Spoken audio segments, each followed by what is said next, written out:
Assalamualaikum warahmatullahi wabarakatuh. Halo teman-teman, kami dari kelompok 10 yang beranggotakan saya, Diah Noviatul Fasa Nazira, dengan NIM 208190013 dan teman saya, Evi Fitria Primadani dengan NIM 208190017. Di sini kami akan menjelaskan mengenai etika guru terhadap wali peserta didik. Yang pertama yaitu makna etika guru terhadap wali peserta didik. Secara bahasa, etika ini berasal dari bahasa Yunani yaitu ethos yang berarti adat kebiasaan, cara berpikir, cara bertindak, akhlak, sikap, dan watak. Sedangkan secara istilah, etika adalah menyelidiki suatu perbuatan mana yang baik dan mana yang buruk. Sementara itu, orang tua merupakan komponen keluarga yang terdiri dari ayah, ibu, yang merupakan hasil dari sebuah ikatan perkawinan yang sah sehingga membentuk sebuah keluarga. Sehingga dapat disimpulkan bahwa etika guru terhadap wali peserta didik merupakan sebuah tindakan yang harus dipakai oleh seorang guru kepada siapa? Kepada seorang yang bertanggung jawab terhadap muridnya, di mana dalam hal ini orang tersebut disebut sebagai wali peserta didik. Nah, sebenarnya etika yang harus diterapkan tidak hanya pada orang-orang di lingkungan pendidikan saja, tetapi juga orang tua atau wali peserta didik karena mereka secara tidak langsung mendukung terlaksananya proses pendidikan. Selanjutnya, hubungan guru dengan orang tua atau wali peserta didik diatur dalam pasal 6 Dokumen Kode Etik Guru Indonesia tahun 2010 yang diantaranya 1. Guru hendaknya selalu mengadakan hubungan timbal balik dengan orang tua dalam rangka bekerja sama untuk memecahkan persoalan-persoalan di sekolah maupun persoalan pribadi anak. Kemudian, segala kesalahpahaman yang terjadi antara guru dan orang tua ini hendaknya diselesaikan secara musyawarah dan mufakat. Kemudian, guru juga berusaha membina hubungan kerjasama yang efektif dan efisien dengan orang tua untuk melaksanakan apa? Yaitu melaksanakan proses pendidikan. Lalu, guru ini juga memberikan informasi kepada orang tua atau wali peserta didik secara jujur dan objektif mengenai perkembangan peserta didik selama di sekolah. Guru juga harus merahasiakan seluruh informasi setiap peserta didik kepada orang lain yang bukan termasuk wali dari peserta didik tersebut. Kemudian guru juga memotivasi orang tua atau wali peserta didik untuk beradaptasi dalam memajukan dan juga meningkatkan kualitas pendidikan. Selanjutnya, guru juga harus berkomunikasi secara baik dengan orang tua mengenai kondisi dan juga kemajuan peserta didik dalam proses pendidikan pada umumnya. Guru ini juga menjunjung tinggi hak orang tua atau wali peserta didik untuk berkonsultasi berkaitan dengan kesejahteraan, kemajuan, cita-cita, dan juga keinginan anak. Kemudian guru ini juga tidak boleh melakukan hubungan dan tindakan profesional dengan orang tua atau wali peserta didik untuk memperoleh keuntungan pribadi. Yang kedua yaitu etika guru untuk mengenali wali peserta didik. Jadi pendidikan merupakan tanggung jawab semua orang, baik itu guru, wali peserta didik, masyarakat, maupun pemerintah. Nah, interaksi dari semua pihak yang telah disebutkan tadi, apabila dapat berjalin dengan baik, maka akan mampu mendorong peserta didik dalam melaksanakan tugasnya sebagai pelajar. Pada dasarnya, hubungan antara wali peserta didik dengan guru dalam pendidikan mempunyai tujuan yang sama, yakni mengasuh, mendidik, membimbing, membina, serta memimpin anaknya untuk menjadi orang dewasa dan dapat memperoleh kebahagiaan hidupnya dalam artian seluas-luasnya. Nah, kewajiban guru terhadap orang tua wali peserta didik ini juga tertuang dalam Kode Etik Guru Indonesia pasal 3, poin pertama yang berbunyi guru itu harus menghormati hak orang tua untuk berkonsultasi dan juga memberikan informasi secara jujur dan objektif mengenai kondisi dan perkembangan belajar peserta didik. Kemudian pada poin 3 yang berbunyi guru itu juga harus menjaga hubungan profesional dengan orang tua dan tidak memanfaatkan untuk memperoleh keuntungan pribadi. Nah, jadi penting sekali guru itu untuk mengenali wali peserta didik. Kenapa? Karena untuk membantu guru dalam memperoleh informasi mengenai peserta didik secara lebih mendalam. Adapun informasi yang telah diberikan nantinya akan digunakan guru sebagai sumber acuan serta bahan pertimbangan dalam rangka proses pembelajaran di sekolah. Sementara itu, dengan adanya interaksi tersebut, Orang tua ini juga akan memperoleh informasi seputar perkembangan dan juga pencapaian hasil belajar peserta didik selama di kelas. Jadi sudah sepantasnya wali peserta didik itu ikut berinteraksi dan juga berpartisipasi aktif guna membangun perkembangan anak serta juga membantu berjalannya program pendidikan yang ada di sekolah. Sekian, selanjutnya akan dilanjutkan oleh teman saya. Saya Fitria Primadani dengan NIM 208190017. Pada kali ini saya akan melanjutkan pembahasan yang sebelumnya telah dibahas oleh rekan saya. Di sini saya akan membahas mengenai 3 poin. Yang pertama ada etika guru untuk menjalin komunikasi dengan wali peserta didik. Yang kedua adalah etika guru dalam bekerja sama dengan wali peserta didik, dan yang terakhir adalah etika guru untuk membantu wali peserta didik. Oke, langsung saja kita bahas mengenai materi yang pertama, yakni etika guru untuk menjalin komunikasi dengan wali peserta didik. Etika dalam komunikasi merupakan sebuah tata cara dalam menyampaikan informasi kepada orang lain, dan di mana dalam hal ini adalah etika seorang guru terhadap wali peserta didiknya. Nah, komunikasi yang dilakukan antara guru dengan wali peserta didik dapat dilakukan melalui 2 cara, yakni komunikasi interpersonal dan juga komunikasi kelompok. Komunikasi interpersonal atau antar pribadi akan berlangsung secara dialogis antara satu komunikator, dalam hal ini ialah guru, dengan 1 atau 2 orang komunikan, yakni wali peserta didik itu sendiri.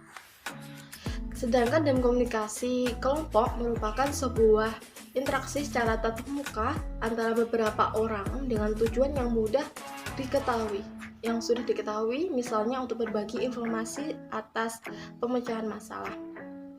Nah, dalam etika untuk menjalin komunikasi dengan wali peserta didik ini, hendaknya guru melakukan etika-etika seharusnya sudah dilakukan, seperti menggunakan bahasa yang baik dan sopan, kemudian tidak menyela sebuah pembicaraan, atau saat berpendapat guru tidak akan menyela ketika wali peserta itu berpendapat, kemudian menghindari waktu sibuk atau saat jam kerja untuk melangsungkan sebuah komunikasi dengan wali peserta didik, karena tentunya wali itu akan bekerja ya, jadi takutnya akan mengkhawatirkan dapat mengganggu konsentrasi dari wali, sehingga mengakibatkan kualitas komunikasi dan juga informasi yang dibutuhkan guru nantinya akan menurun, karena si wali peserta didik tadi tidak fokus untuk memberikan jawaban, sehingga hasilnya pun kurang sesuai jika memang guru menginginkan sebuah feedback yang baik dari orang tua, karena itu tadi ketika orang tua lagi belajar tentunya mereka juga membagi waktunya gitu ya.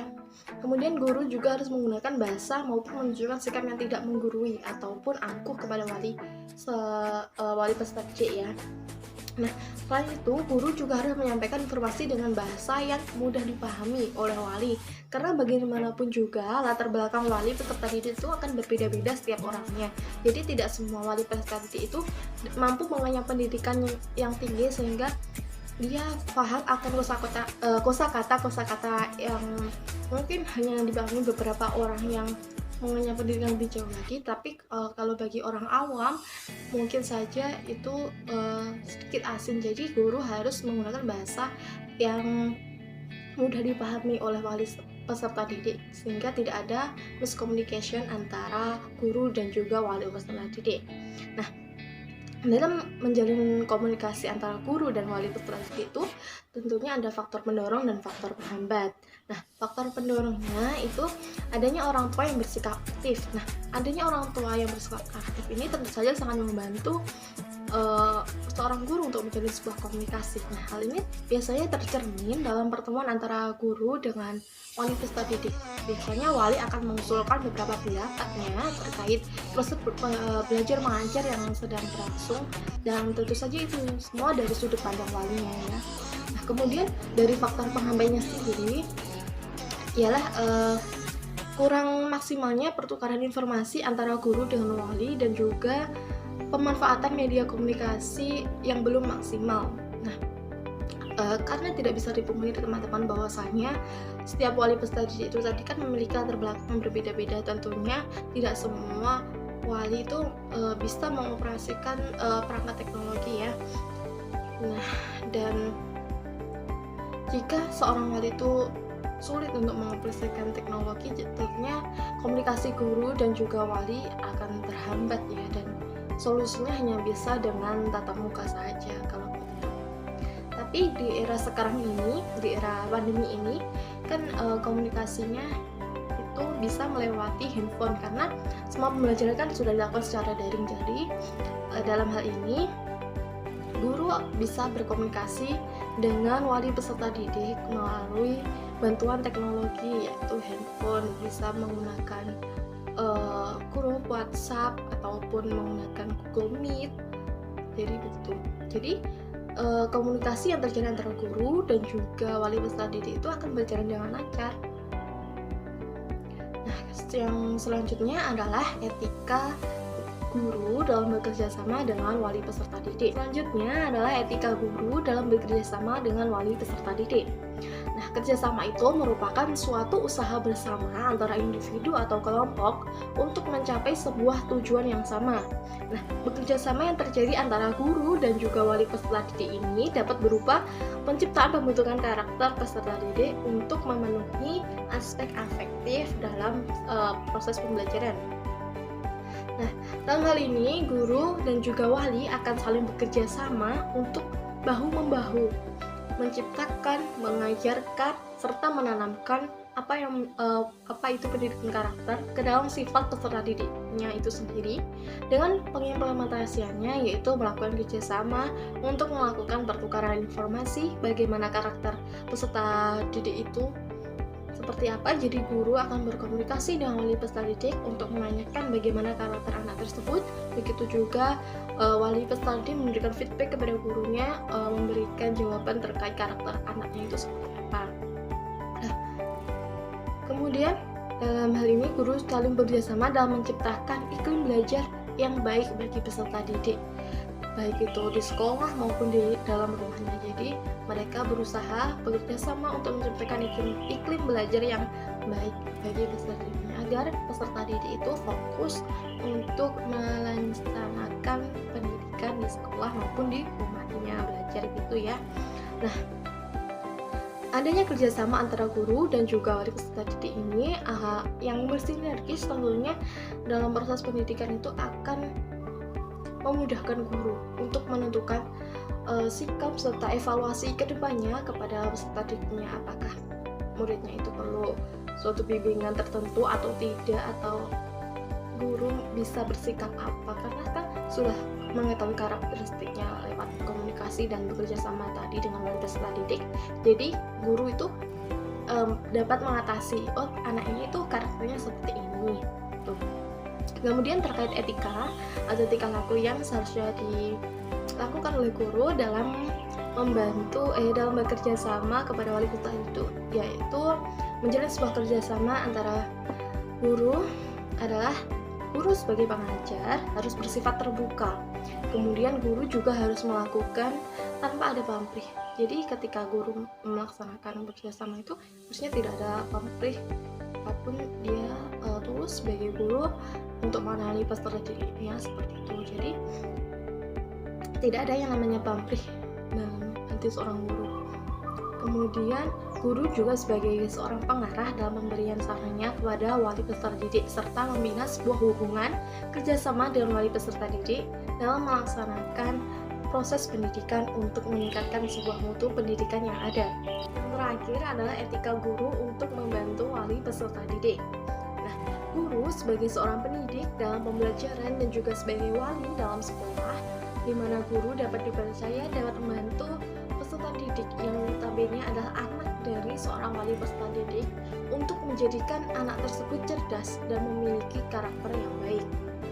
Nah, untuk itu guru dapat membantu dalam hal penyampaian informasi mengenai perkembangan peserta didik di sekolah kepada walinya, dan juga dalam hal pengajaran pendidikan moral pada anak di bawah naungan sekolah, di mana ini juga merupakan salah satu upaya yang dapat dilakukan oleh wali peserta didik untuk tetap mengontrol sang anak lewat penyampaian informasi itu tadi. Jadi guru akan membantu wali peserta untuk mengontrol anaknya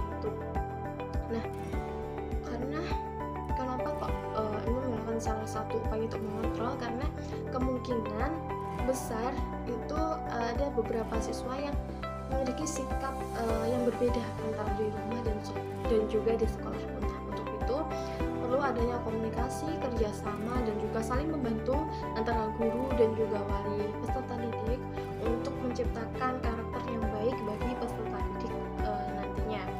Kemudian terkait etika guru untuk membantu wali peserta didik yang dapat dilakukan adalah yang pertama adalah bersifat terbuka, kemudian tidak pamrih, kemudian mampu menyampaikan sarannya ataupun pendapatnya dengan sopan kepada wali peserta didik, dan juga guru tidak membeda-bedakan latar belakang maupun sifat ataupun karakter baik itu dari peserta didiknya maupun sifat dan juga karakter dari wali peserta didiknya. Dan mungkin itu saja apa yang bisa saya sampaikan terkait materi etika guru terhadap wali peserta didik. Atas kurang lebihnya kami mohon maaf. Dari kelompok 10. Akhiran, wassalamualaikum warahmatullahi wabarakatuh.